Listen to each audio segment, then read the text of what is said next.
Hi മക്കളെ, ഒറ്റ minute കൊണ്ട് നമുക്ക് ഹാലോ ആൽക്കെയിൻസ് ആൻഡ് ഹാലോ അരീൻസിൽ ഒരു ഇമ്പോർട്ടന്റ് ആയിട്ടുള്ള ഒരു ക്വസ്റ്റ്യൻ നോക്കിയാലോ. ദേടാ write the formula of A and B in the above reaction. ഇങ്ങനെ ഒരു റിയാക്ഷൻ എന്നിട്ട് എയും ബിയും ഐഡന്റിഫൈ ചെയ്യാനായിട്ട് നമുക്ക് ക്വസ്റ്റ്യനുകൾ വരാം. അപ്പൊ നോക്കി, അവിടെ തന്നേക്കുന്ന NH2 ഉണ്ട്, അതേപോലെ NaNO2 HX ഉണ്ട്.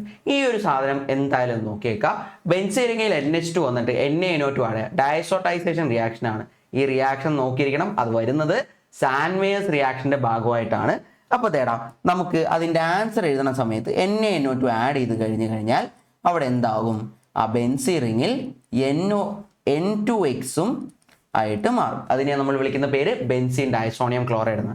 ഇതാണ് A എന്ന് പറഞ്ഞ പ്രോഡക്റ്റ്. അതിലോട്ട് Cu2Cl2 ആഡ് ചെയ്യുന്ന കാര്യമാണ് പറഞ്ഞേക്കുന്നത്. Cu2Cl2 ആഡ് ചെയ്ത് കഴിഞ്ഞാൽ ഈ N2X എന്ന് പറയുന്നത് മാറിയിട്ട് അവിടെ എന്തായിട്ട് വരും?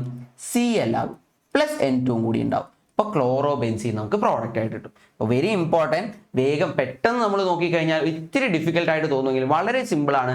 സാൻഡ്മേയേഴ്സ് റിയാക്ഷൻ ബേസ് ചെയ്തിട്ട് നമ്മൾ എഴുതുന്ന ഒരു കാര്യമാണ്. അപ്പോൾ A എന്ന് പറയുന്നത് ബെൻസീൻ ഡൈസോണിയം ക്ലോറൈഡും B എന്ന് പറയുന്നത് ക്ലോറോ ബെൻസീനുമാണ്. കൃത്യമായിട്ട് ആ പ്രോഡക്റ്റുകൾ എഴുതാനാണ് ചോദ്യം. അത് എഴുതിയിട്ട് കറക്റ്റായിട്ട് ചെയ്യാം. Okay, so all the best for your exams കേട്ടോ.